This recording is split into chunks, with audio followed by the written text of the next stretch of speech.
Hello my dear students. तो आज हम लोग class 10th chapter letter to God के 1 मार्क क्वेश्चन एंड आंसर पढ़ेंगे। तो 1 मार्क क्वेश्चन एंड आंसर से ये होता है कि जो आपको छोटे छोटे टॉपिक्स होते हैं चैप्टर के अंदर वो भी याद हो जाते हैं। ठीक है गाइस, तो स्टार्ट करते हैं। पहला क्वेश्चन है कि what objects did Lencho call new coins. कौन से ऑब्जेक्ट्स को लेंचो ने न्यू कॉइन्स की तरह रेफ़र किया था। ठीक है, तो लेंचो ने किसको किया था? रेन ड्रॉप्स को करा था, क्योंकि वो उसके लिए अगर रेन आती तो उसकी क्रॉप बहुत अच्छी हो जाती, इसीलिए उसने उनको कॉइन्स की तरह रेफ़र किया। नेक्स्ट क्वेश्चन देखते हैं गाइस। नेक्स्ट क्वेश्चन है what could be seen from Lencho's house. तो लेंचो के हाउस से हमें क्या क्या दिखता था? तो the fields of the ripe corn could be seen from his house. जो उसके राइप कॉर्न के फील्ड थे वो हमें लेंचो के हाउस से क्लियरली विजिबल थे। नेक्स्ट क्वेश्चन है where was Lencho's house located. Guys ये छोटी छोटी डिटेल्स आपको याद रखना इंपॉर्टेंट है, क्योंकि यही सारी डिटेल्स आप 5 मार्कर क्वेश्चंस के अंदर भी ऐड कर सकते हो, जिससे कि आपका आंसर बहुत ही अच्छा लगेगा। तो where was Lencho's house located. Lencho's house was located at the crest of a low hill.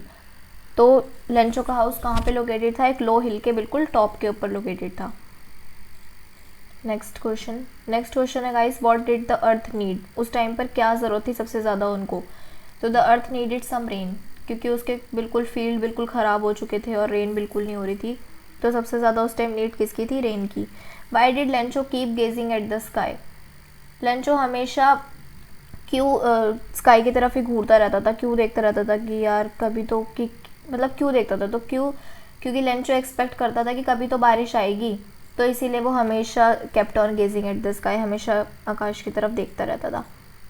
Next question when did it start raining. तो जब रेन स्टार्ट हुई तो वो कब स्टार्ट हुई? It start raining when the family was having dinner. तो आप लोगों को याद होगा कि जब ये लोग खाना खा रहे थे तो जस्ट तभी उसके बाद ही रेन ड्रॉप्स आनी स्टार्ट हो गई थी, और फिर वो रेन ड्रॉप्स हेल स्टॉर्म के अंदर कन्वर्ट हो गई थी।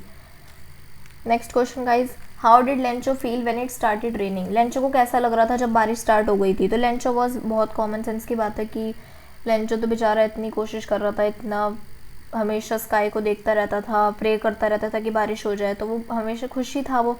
Lencho was very happy and felt that the rain drops were coins promising money. तो क्या मतलब है इस लाइन का? कि लेंचो इतना खुश था, वो ऐसा सोच रहा था कि जो रेन ड्रॉप्स हैं वो उसके लिए कॉइन्स की तरह, पैसों की तरह है, जो कि उनको प्रॉमिसिंग मनी कर रहे थे। मतलब कि अगर उन बारिश पड़ेगी तभी तो उनके जो कॉर्न के खेत हैं वो सही से बनेंगे, और फिर वो उसके बदले उनको पैसे देंगे और उसके बदले वो खाना खा पाएंगे, इसलिए। नेक्स्ट क्वेश्चन देखते हैं when was the rain really a blessing. जिस रेन की वो इतनी कोशिश कर रहा था कि बारिश आए, क्या वो सच में एक ब्लेसिंग थी या फिर नहीं? No, the rain prove to be a curse. वो तो एक कर्स निकला। क्यों? क्योंकि वो जो रेन थी वो किस में कन्वर्ट हो गई थी? हेल स्टॉर्म के अंदर कन्वर्ट हो गई थी। और हेल स्टॉर्म क्या होते हैं? इतने बड़े बड़े जो जिसको हम ओले पड़ना कहते हैं वो होते हैं। तो उससे उसका पूरा जो उसका खेत था पूरा ख़राब हो गया था, इस वजह से वो रेन उसके लिए बिल्कुल भी ब्लेसिंग नहीं थी। तो what destroyed the crop. The hell storm which lasted for an hour destroyed the crops. तो वो जो हेल स्टॉर्म था वो कितने, 1 घंटे करीब आया वो, तो 1 घंटे तक अगर आएगा तो ऑब्वियस सी बात है कि सारी क्रॉप्स नष्ट खराब हो गई थी उसकी। नेक्स्ट देखते हैं how did Lencho and his family react to the calamity. ये सब हुआ तो फिर उसकी लेंचो ने और उसकी फैमिली ने इसके ऊपर कैसा रिएक्ट किया? They were filled with sorrow but they had faith in God. तो वो इतना टूट चुके थे कि उनका पूरा फील्ड ख़राब हो गया, पर फिर भी उनको फेथ था भगवान के अंदर।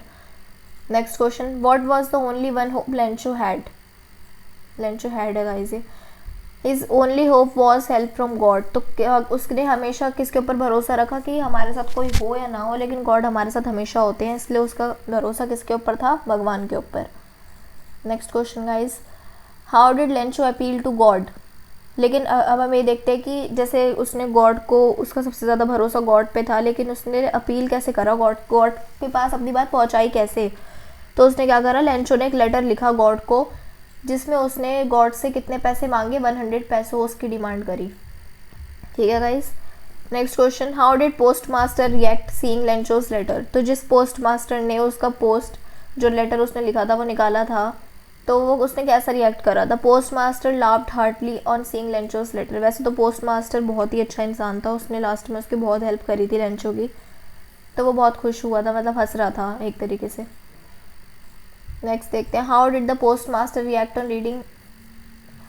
Reading Lencho's letter. तो जब उसने लेंचो को लेटर रीड किया तो उसने कैसा करा? कैसे रिएक्ट करा? He felt that such faith in God should be sustain. तो उसने ऐसा रिएक्ट करा कि उसे लगा कि यार अगर इतना भरोसा कोई भगवान के ऊपर कर रहा है तो ये कितनी अच्छी बात है, और आजकल तो बहुत कम ही लोग ऐसा करते हैं, तो इसीलिए उसका भरोसा टूटना नहीं चाहिए। What was the reaction of Lencho after receiving lesser amount of money? तो क्या हुआ था स्टोरी में कि जब पैसे आए थे उसके पास, जो पोस्ट मास्टर और उसके कलीग्स ने उसके लेटर में डाले थे एनवेलप में, तो क्या हुआ था कि वो 100 पैसोस मांगे थे लेंचो ने, तो पर उसको कितने मिले? 70, क्योंकि उस टाइम पर 100 पैसोस लाना भी बहुत ही मुश्किल था। तो बेचारे पोस्ट मास्टर वगैरह ने तो उसको 70 रुपीज़ करके दे दिए कहीं ना कहीं से अपनी सैलरी के पार्ट में से। बट वो बिल्कुल लेंचो को तो बहुत ही बुरा लगा, और लेंचो को क्या लगा था, लेंचो ने बेचारे उन्हीं पोस्ट मास्टर वगैरह के ऊपर ही शक करा कि जो 30 रुपये है ना, उसके जो 30 पैसोज है वो उन्होंने ही निकाल लिए हैं। तो ये उसका रिएक्शन था। तो गाइज़ आज मैं आपको इतना ही बताऊंगी, बाकी मैं आपको 2 मार्कर क्वेश्चंस कराऊंगी इसी चैप्टर के। तो गाइज़ उस वाली वीडियो को भी अच्छे से देखना। अगर आपको वीडियो अच्छी लगे तो मुझे कमेंट में बता देना, और अगर आपको ये सारे क्वेश्चंस चाहिए तो मेरा टेलीग्राम लिंक फॉलो कर देना। ठीक है guys, thank you for watching.